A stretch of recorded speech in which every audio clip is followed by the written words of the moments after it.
Hey, what's going on? I hope you're having an awesome day. And if you're not, I hope it gets better. And hey, maybe this podcast can be part of that. So relax, hang with me, laugh at me. Either way, I'm glad you're here. Podcast starts soon. Stay tuned.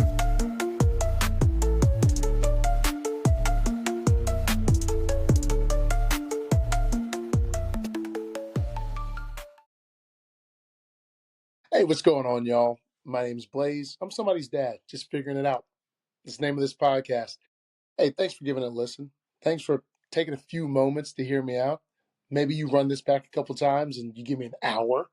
Or, I don't know, maybe you give me 525,600 minutes if you're feeling so musical. Either way, I appreciate it. I feel the love. Y'all, this is the first episode. Pretty freaking excited about it. I don't know if it's going to be a super long one, but we're just going to let it go and see what it does. Let me give you an idea about why the heck we're even doing this. Well, first off, this is an outlet for me, right? I have had several conversations with my wife where I think we brought some things up and talked some things out, and it was really, really cool. But at a certain point, your wife looks at you and says, hey, you could talk to someone else. So this is a chance for me to get some of that out. But also, combos with my dad over the years, with mom, with my brother, with friends, with people who've mentored me, who have shared some pretty vulnerable experiences, and then some things I've lived, man. Like, I figure I can bring all this to y'all, and some can come of it. I don't know. Maybe some good somehow, right? Yeah. Here's the thing. I heard someone say, and I don't know if they originated it or not, but um, they said you can either learn from your own experiences or you can learn from the experiences of others. To do the latter is wisdom.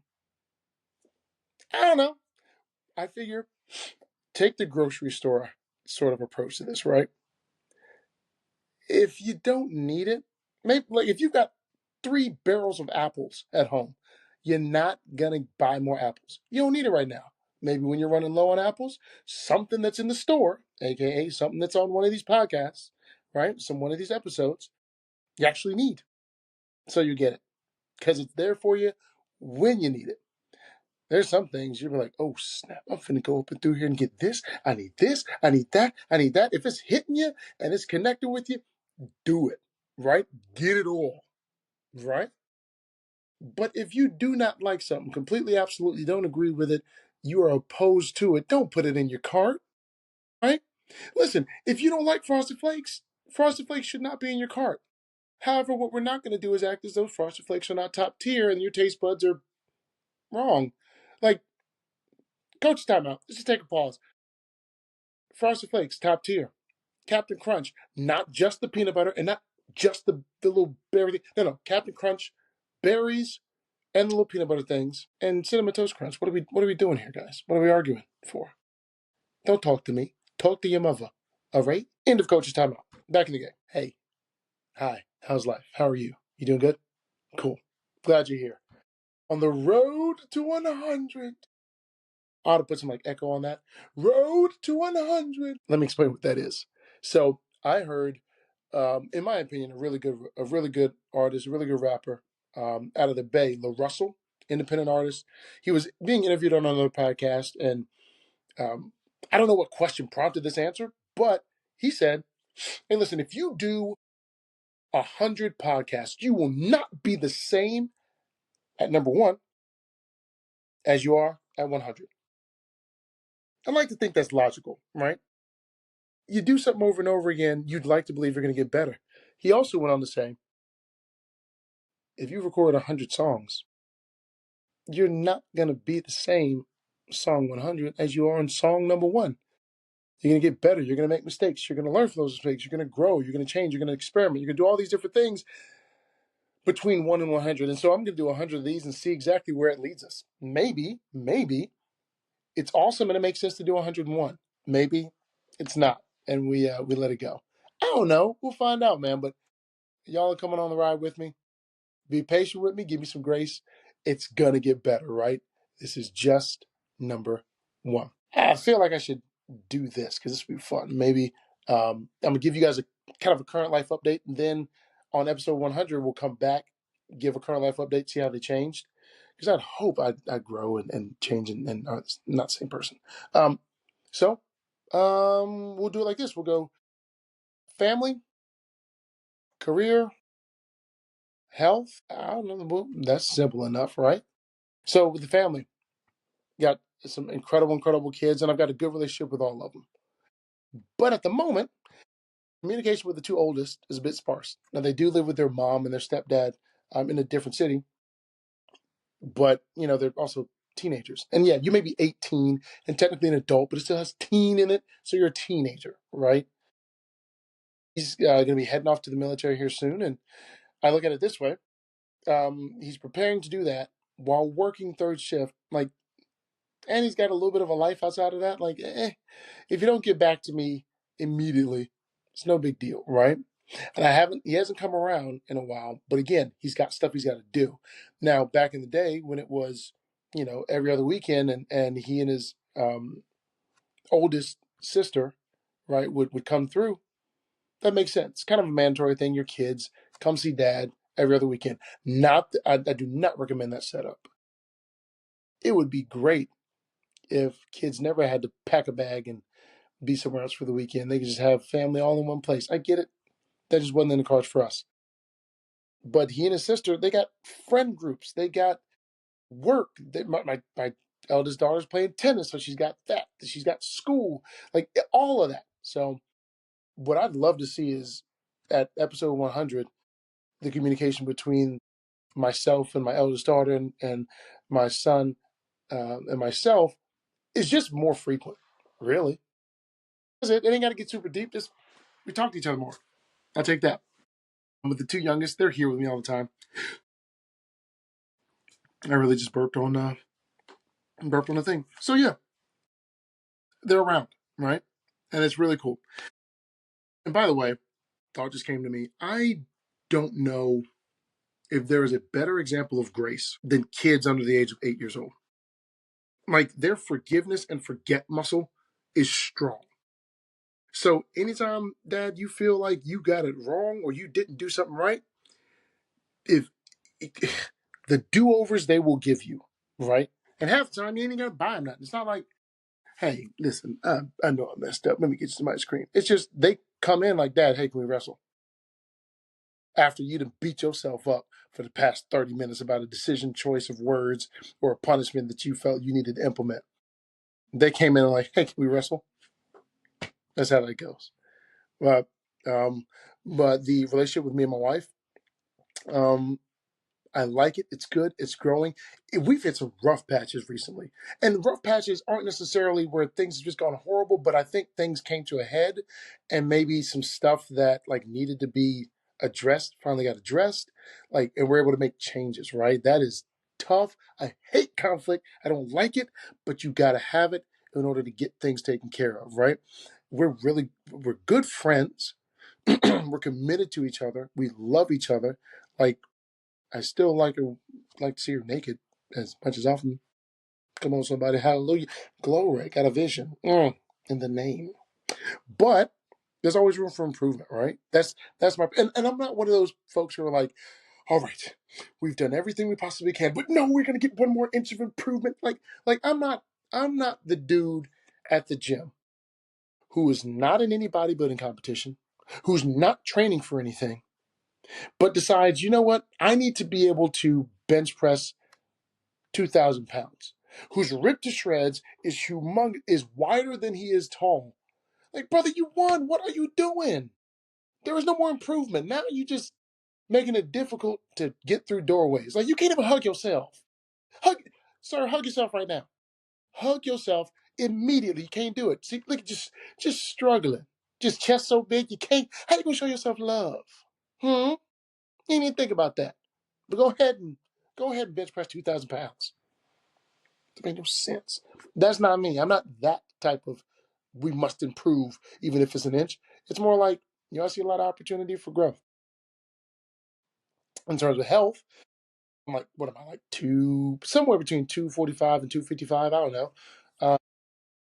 Like to get down to 220, 225, kind of lean out, right? I think I'm building some good muscle, being a little bit more consistent with going to the gym in the morning. So I like that. Uh, yeah. it sucks right now. God knows. Like, don't. Mm, I gotta work on that. I gotta start eating better. Like, I gotta eat with purpose, right? Yeah, yeah, it's really bad. Sorry, we can change. We can change. We can change. Still good. We can change. But y'all, like, let me give you some ABCs of who I am, and some folks I'm probably going to talk about a lot. So my eldest son is Davin, 18 years old. Told you he's in off to the military. Super proud of him. Athlete, just cool kid, right? Good looking kid. I mean, figure I had something to do with that. I'm just saying, the seller's dreams are strong out here in these streets. Um, but not out here in these streets like we just out here spreading. Whatever, you know what I'm talking about. Then there's Ariana. She's 16 and get like athlete doing her thing, gorgeous, awesome girl. Let's see. I was gonna say something, but I'm like, nah, we'll leave it. Um, then youngest daughter, Jane. She's 6 years old. And some of y'all are like, really? Wait a minute, whoa, 16 to 6? Why the gap, sir? You can't even bridge that. Leave me alone. Leave me alone. Listen, there are times when you need someone. I'm sorry, it happened. Something just came up. I will be by your side. That also dates me because some of you guys have no idea of that song, and then some of you only know it as a sample in a common song. But I digress. Um, the 6 year old is fun. I mean, she's six, giggles all the time and all that stuff. And let me be real, having a 6 and a 4 year old, because the 4 year old boy, he's wide open. Just I swear, I don't know what it is between like age 1 and 5. It's like they are looking for ways to kill themselves. I don't understand this. And maybe not kill themselves. Maybe that's too strong. But it's like, sir, what do you think the end result will be if you decide to belly flop off the bed onto the floor? Like what was the purpose? Were we on a mission? What was the mission? I don't understand. Help me understand, sir. Why? But young ones keep you young, right? They do.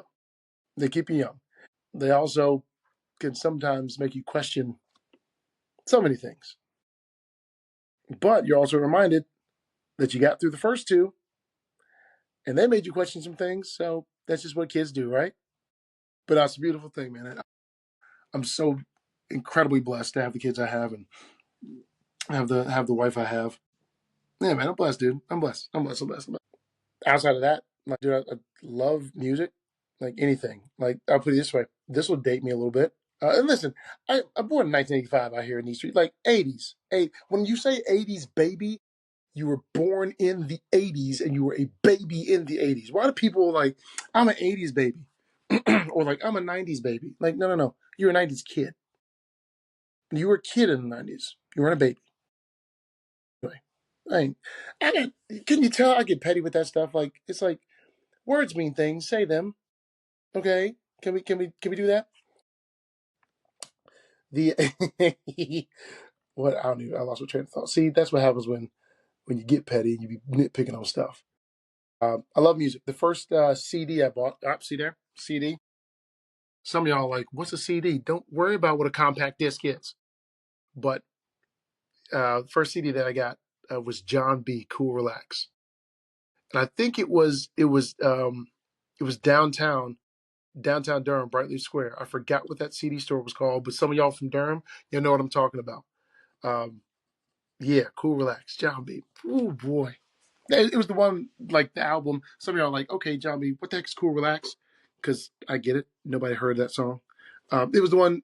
Yeah, like still down for me, girl. It's alright, baby. Yeah. It's there in your eyes, yeah.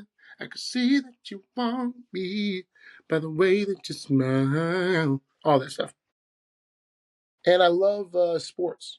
Like I can appreciate every sport. Didn't play every sport. Like I don't like watching baseball, but then again, you go to baseball to hang out with friends, have conversations, eat some halfway decent food, depending on where you go. Like you don't go to baseball games for the action. That's why you don't go to soccer games for the action. You go to soccer games to be rowdy in the crowd, not to goddamn fool and get hyped for 90 minutes. Same with Same with most sports. Now that I'm thinking about it, even football. Like you basically just go into the game to hang out and cheer every now and then. But I love playing sports, right? And I fell in love with soccer. Side note, um, to anyone who heard me just say soccer and got offended, probably somebody who's listening to this somewhere in Europe or somewhere around the world. Y'all, folks from England, at some point, for whatever reason, I do not know, nor do I care, decided to call it soccer. Something about abbreviating association with just the SOCC, not the AS, oh, whatever. Then they came over to the Americas, brought this fantastic game. Ooh, soccer, great. We're kicking the ball and running. Awesome. Then they went back. When they went back, they changed it. And, we ain't got phones back then, so now we got to wait for messages to come all the way across the Atlantic. By the time y'all got back and told us, hey, we changed the name back to football, we'd already created American football. We ain't finna change it. So next time you hear an American say soccer, get mad at England, or if you are from England, you did it to yourself. Because you man want a mad one. They want to come talk nonsense, want to chat nonsense to us. But do what you told us to do, or whatever. It's your fault, innit? So deal with it. Speaking of soccer, I love Aston Villa. Aston Villa is a beautiful team. Storied history. Great club. Come on, you Lions. Love it. Awesome. Aston Villa sucks right now. I don't know what's going on. We are 3 games in, and we haven't scored a goal. That ain't happened since like somewhere in the 90s. I don't know. Somebody said something about something in the 90s. It's not good. It's not good is what I'm getting at, right? We got fan base, kind of been Unai Emery we trust. That's our manager who's gotten us into Europe 3 seasons in a row. That's starting to fade a little bit. We're kind of like, I don't know what's going on. We're kind of wondering what's going on with communication because Unai Emery's style isn't being implemented, or maybe it is being implemented, and that'd be even worse.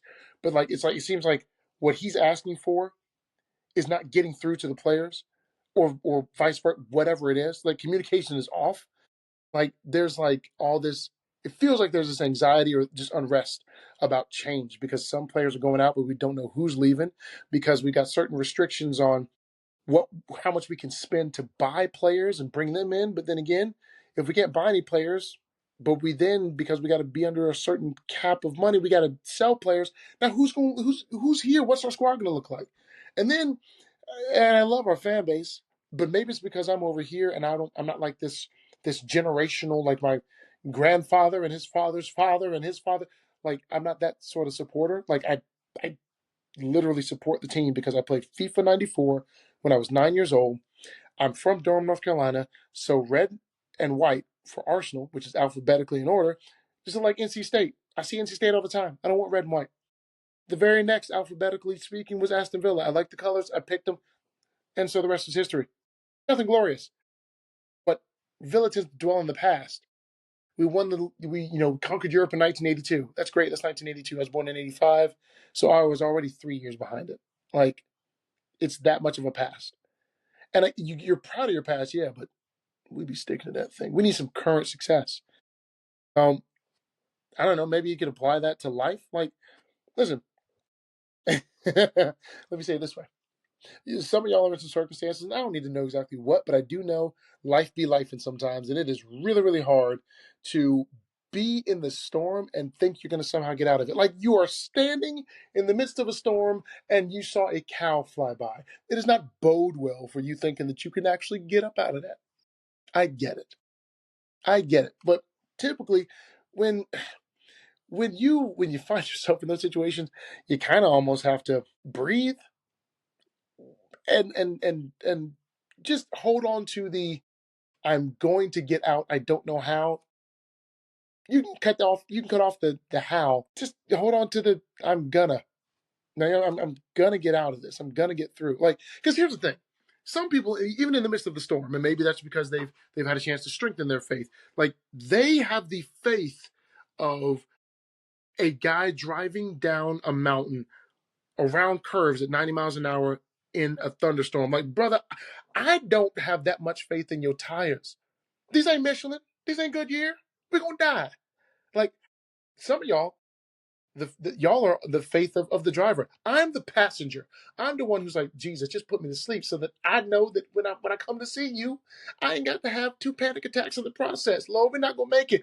Like this brother has a faith that I only reserve for the Lord Jesus because I can't do it. We're not gonna make it. And here's the thing: if I go to sleep and we crash off the side of this mountain, at least when I wake up, I'm in heaven. And if we somehow make it home, I did not have to have several heart attacks. Like I don't need this in my life, Lord. Tell this brother to slow down. Sorry, that was a tangent. Can you tell I've been in that experience before? But y'all, when faith starts to wane, yeah, and listen, exhaustion just of being in the storm, it affects us. Oh gosh, I forgot if it was Churchill who said it or not. What is it? Exhaustion makes cowards of us all. It can sometimes have us thinking the worst and then not taking action toward moving forward in any way, right? And think about this communication. So when I am having to communicate to the players, make sure they understand what their role is, what's going to happen, what they need to do, blah blah blah blah. But if the communication's not getting there, then how are we like? What are we doing? Because here's the thing: without clear communication, speed is non-existent. So I'm trying to get. Let's say We're going to take the premise that the man leads the house, right? The man is to lead the house. Doesn't mean like he's some type of dictator. Doesn't mean he's some overlord, but he leads the house, right? Which, side note, in order to lead, it's probably good that you have followed someone. But even as you lead, it's probably just me, probably just me. But if you're going to lead, you probably want to have been consistent enough in other areas of life to earn the trust of the people who you were leading. I'm just throwing that out there. Why? Because I've been that dude who you can't trust because my word ain't been worth a god dang. And so I'm just now, just being real, can I be vulnerable? I'm just now earning trust in terms of consistency so that my family can follow my lead. I'm 40. I'm 40 and I'm just now. I hope that you do it sooner, but dang it, do it. It would have been great if I'd have done it when I was 20 something. It'd have been great if I'd have done it when I was in my late 20s, early 30s, mid 30s, but I'm doing it now. Come on, somebody. That's a word for somebody. But men, if we're meant to lead the household, we've got to communicate better. We have to. And here's the thing. A lot of us, we can communicate in a whole bunch of different areas. You can go into the boardroom, communicate a presentation, get a standing ovation. You can coach these kids or whether high school level or even lower levels, 5, 10s, U7s, U8s, whatever, and have them running plays and knowing exactly what's going on. You can clearly communicate. Maybe you're a high ranking official in the military. You know how to make sure that everyone under your command knows what's going on, understands what their role is, and knows what the objective is. Like you can communicate in all these different areas. Maybe you just be on a video game and you are playing whatever. I don't know. God, when I tell you I ain't played a video game in so long outside of the Wii, because my kids like playing the Wii, which is not a bad thing.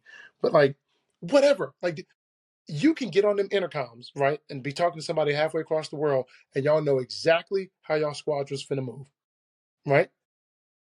But then you go in your shell when it comes to communicating with your spouse. That ain't the move, my guy. I've been that guy though. Been that guy. Now, casting a vision, we got to do that. Yeah, casting a vision is good. It's good. It's necessary, right? We need to be like, hey, here's where I envision us going. Here's how this is going to work. Here's what we're going to need to do to get there. Great, cast a vision, right? Because then you can now put consistent action toward that vision, thus gaining more trust. Beautiful, beautiful. But dang it, you got to talk in other areas too. You got to talk at other times too. Like your silence ain't helping you, is what I'm trying to say, right? And I get it. Guys, I've talked to several women. By several, I mean like 5. Side note, when you say several, does it have to be 7 and then you can say several? Because I hear people saying several and using it for all manner of numbers. Like in my mind, 1 is 1, 2 is a couple, 3 is a few, 4, 5, 6 is some, and then 7 equals several. Am I wrong? Somebody help me with that. And some of them were married, some of them were just in kind of boyfriend girlfriend relationships or what have you. I understand that there's a trepidation, a little bit of hesitation, men, in terms of communicating with your significant other in that way, because women have been taught a whole lot about men. One of the things that they were not taught, even though other women have experienced it, is how to handle a man's emotions. And I'm not talking about the two that men tend to go to, which is stoic and silent or angry and loud. Like, no, I'm talking about when a man shares something very deep or shares something that's very vulnerable. A lot of the time, actually, a lot, that's, I'm not even gonna say that. There are times, though, where that's been shared. And the thing is, it probably took him a little bit to share it, because I know some ladies are probably listening to this. If you haven't been taught how to handle that emotion, or at least how to react to it, you may run the risk of having him never do it again, never be that open and vulnerable, right? And that's not what you want, right? And that may not be even what you intend to do. But again, it's something that you may have never experienced or never been told or never seen an example of, because not everyone has seen an example of your, let's say, your dad or maybe your grandpa raised you, your grandpa be vulnerable, for example, and then see your grandma handle that, or your mom handle that, or your aunt, if you're raised by your uncle and aunt, handle that, right? It's okay. Fellas, though, you might want to continue to be vulnerable, because if it's a skill that could be learned, you got to give them more chances to learn. It's kind of like if I'm trying to figure out how to hit a home run, dang it, I got to get some at bats. But if you're silent, you say nothing, how do you expect anybody to be able to handle the emotions when you do allow yourself to be vulnerable and open, right? We got to communicate, guys. That's just it. Anyway, I could beat that one to death, but I hope that just gave y'all some life, because when someone told that to me, it definitely gave that to me, because I was one of those that shut down in conflict and would hold things in. And I'm gonna go ahead and say this, because I can't. It's on my heart. I gotta say it. Sometimes, men, we we don't communicate because a lot of the time, the way we have to communicate in the world is really through armor, sword, and shield, and the way that we have to be is hard. If you walk into your home with that sword and that shield, it's really hard to hold somebody, really hard to hug them, really hard to love on them. I will also go so far as to say this: if you drop that at the door, you'd be surprised how much lighter you feel when you walk in that house. But anyway, I digress.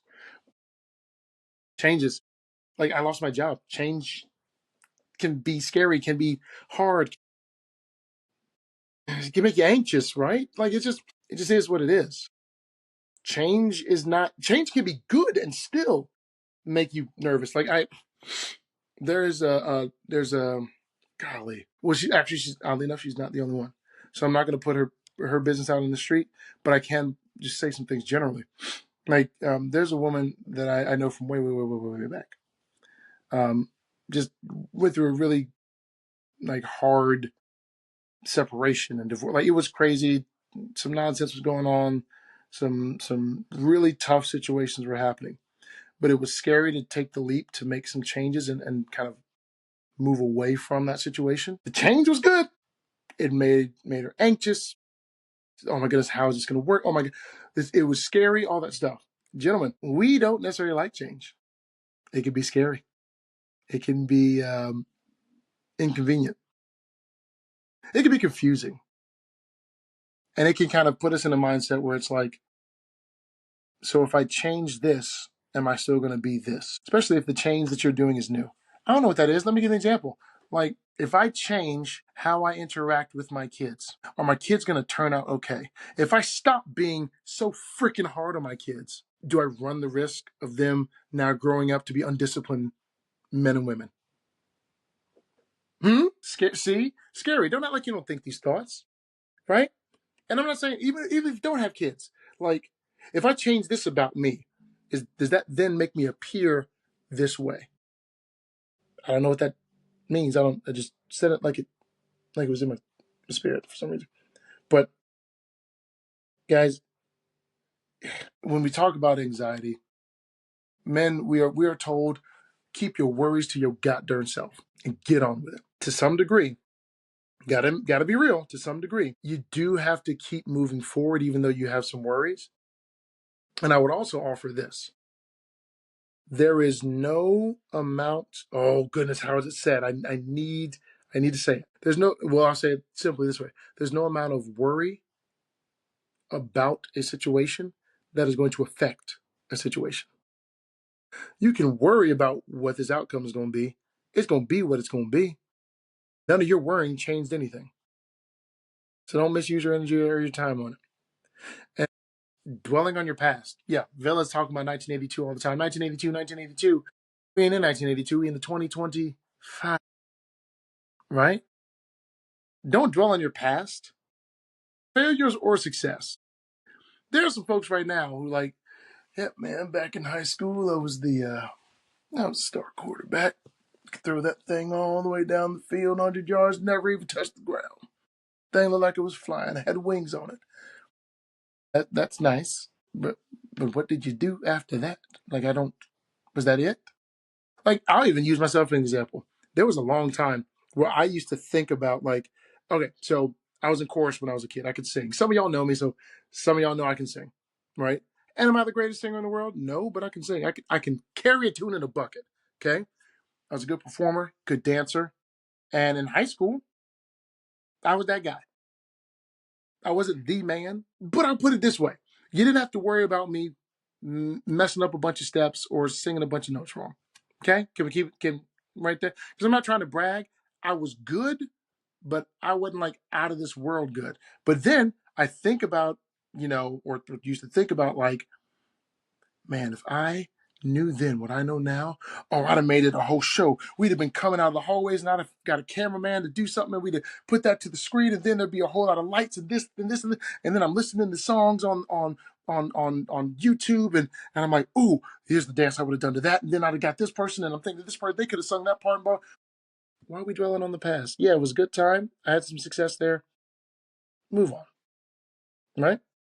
Because here's the thing: if you are so busy sitting in your past, the only thing you're going to have is a really good view of the future you ain't never going to get. I don't care if it's a failure.